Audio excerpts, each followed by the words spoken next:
안녕하십니까. 하나님 나라를 꿈꾸고 평신도 교회를 위해서 달려가고 있는 황창한 성도입니다.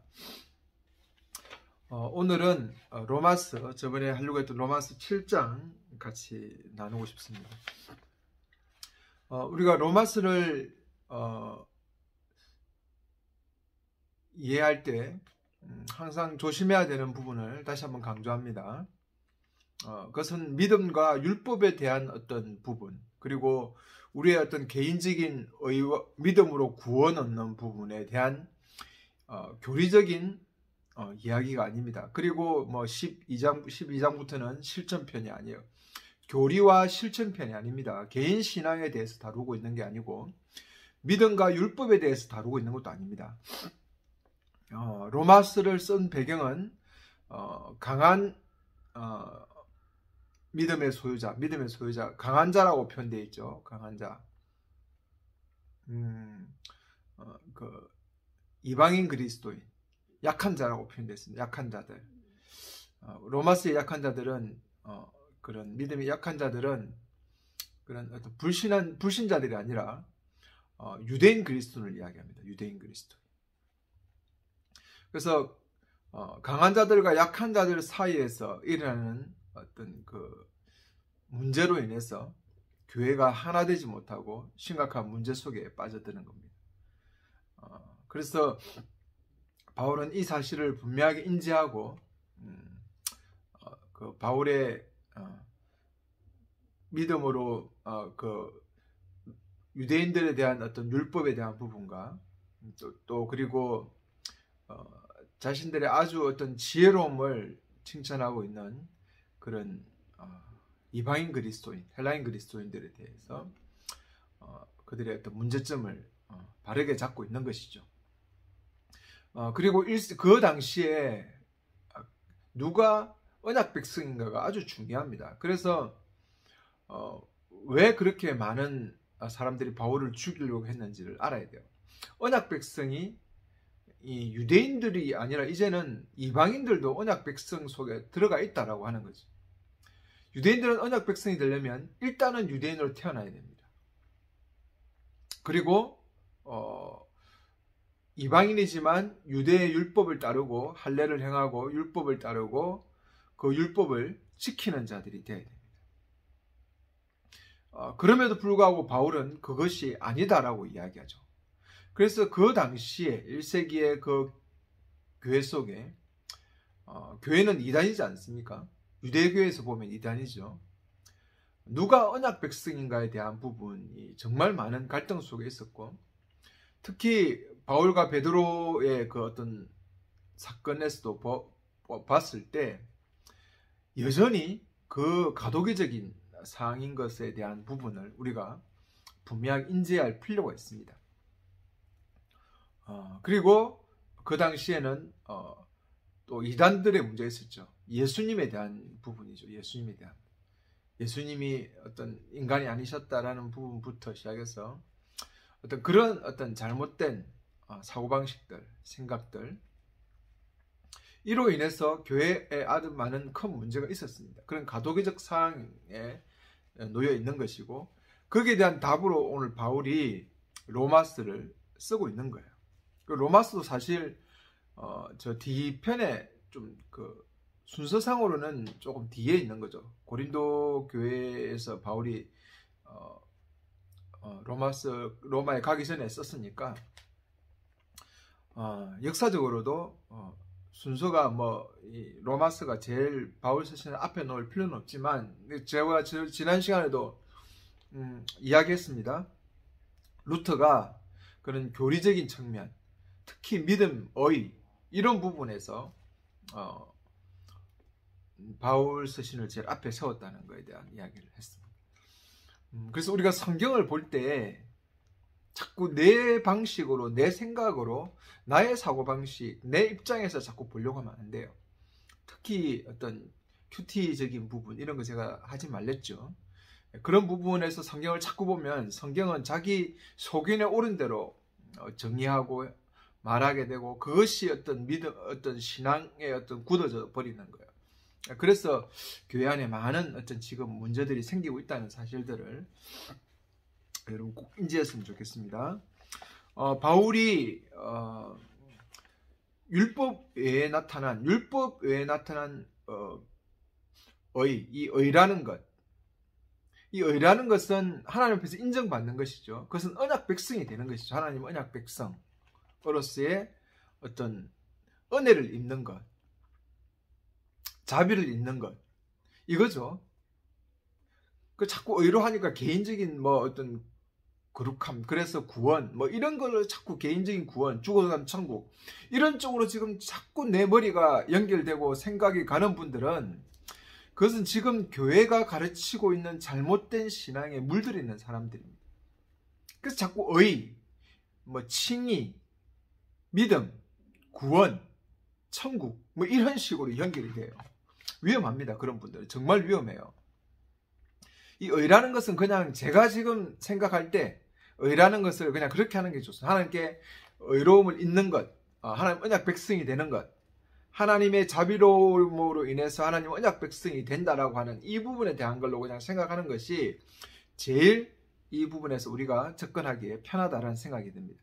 이 하나님의 언약 백성이 율법을 잘 지킨다고 해서 하나님 앞에서 되는 것이냐? 아니다라는 것이죠. 그래서 예를 든 게 아브라함을 예를 들었고 다윗도 예를 들었지 않습니까?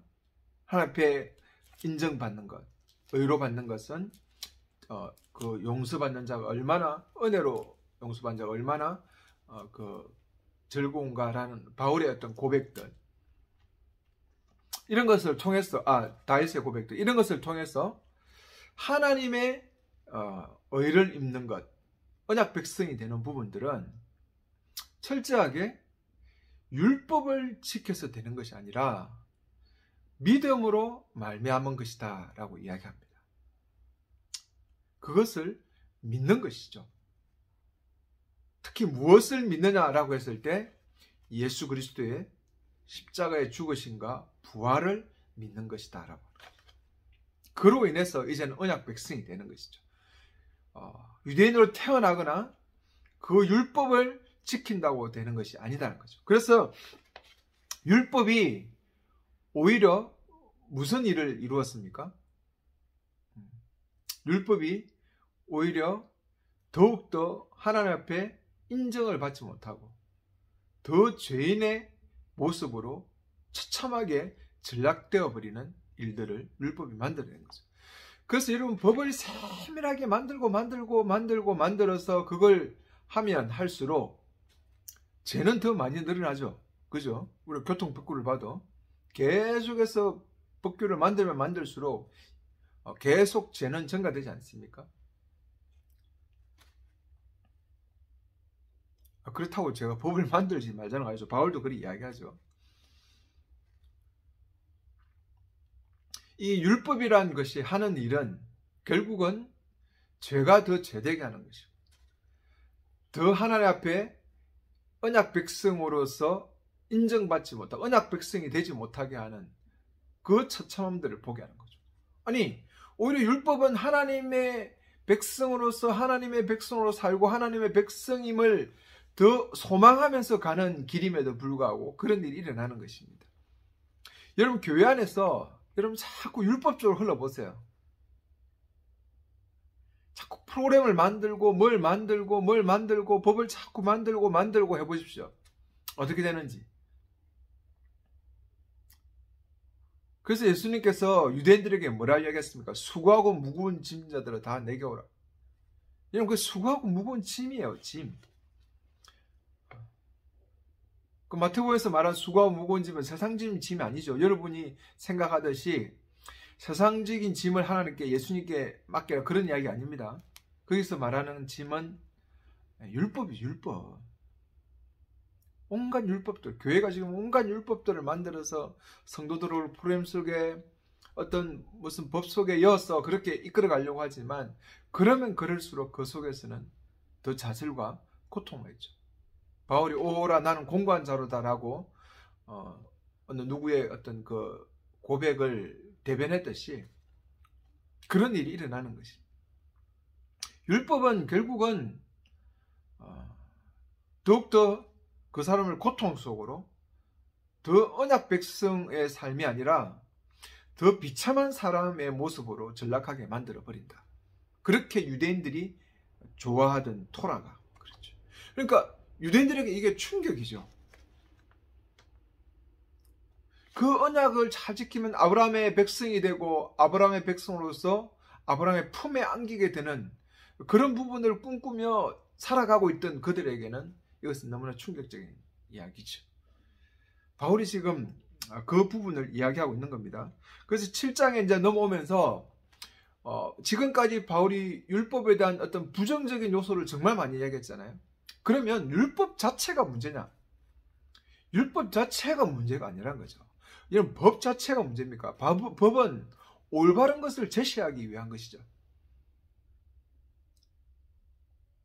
거기에 대한 부분을 7장은 다루고 있는 거죠. 그래서 7장에 먼저 형제들의 토라를 아는 자들에게 내가 말한다 라고 이야기하죠. 그래서 그 유대인들이 이야기합니다. 토라는 사람이 살아있을 동안만 사람 위에 군림한다는 것은 여러분은 알지 못합니까? 이 토라 율법은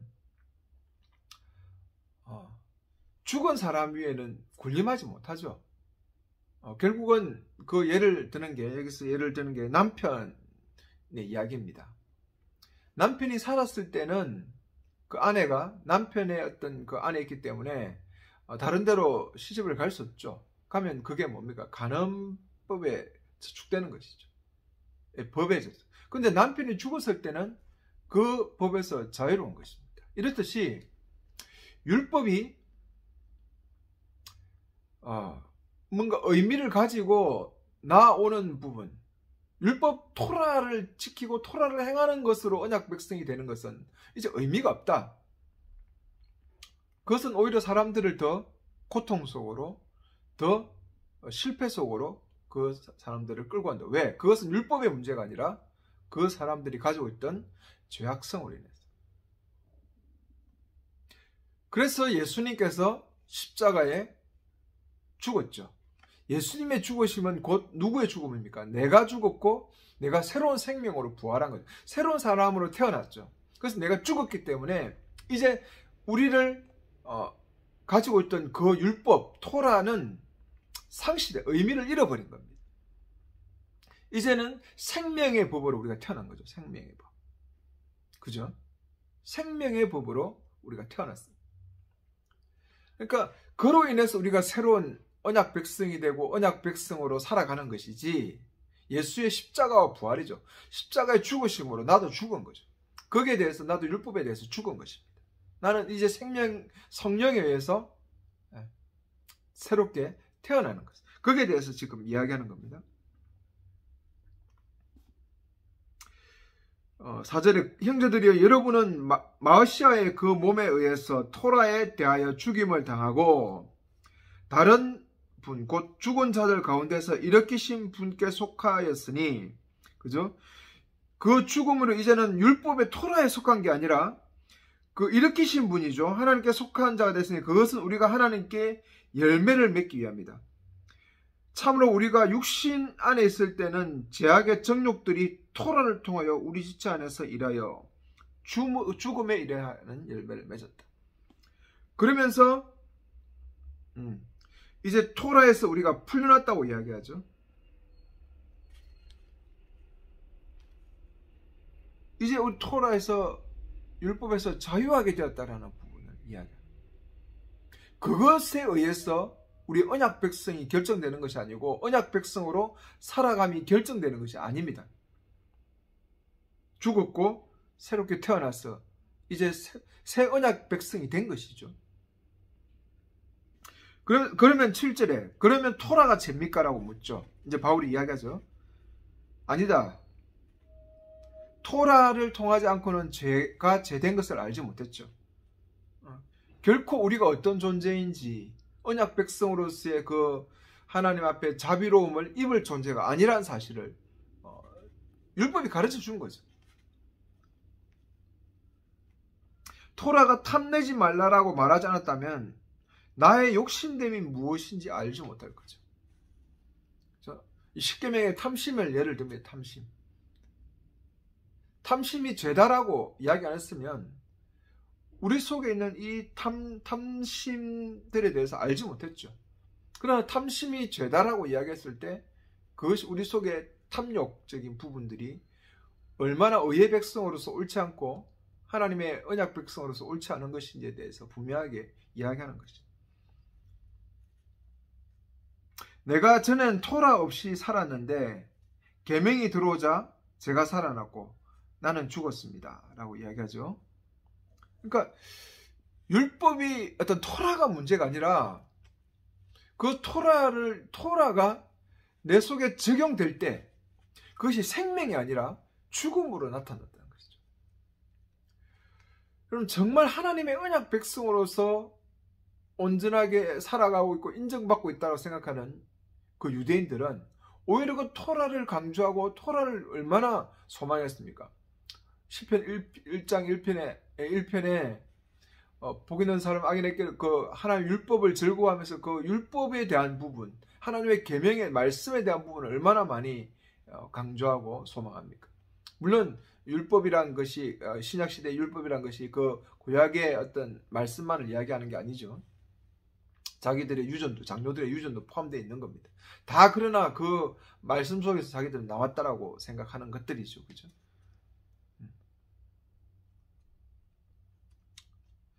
그것이 얼마나 충격적이겠어요. 자기들은 하나님을 정말 언약 백성이 되기 위한, 그리고 언약 백성으로서 하나님 앞에 인정받고 살아가고 있다고 하는 것이 오히려 더 사망의 길로 가는 것이죠. 참으로 우리는 토라를 영적인 줄 압니다. 그러나 나는 육에 속하여 제 아래 팔렸습니다. 참으로 나는 내가 행하는 일을 알지 못하니 내가 원하는 일을 행하지 않고 내가 미워하는 일을 행하는 것입니다. 16절에 내가 원하지 않는 이 일을 행한다면 토라가 선하다는 사실에 내가 동의하는 것입니다. 토라는 율법은 바른데 그 부분에 대해서 내 자신이 문제가 있다라고 하는 부분들을 분명하게 우리 강조하죠.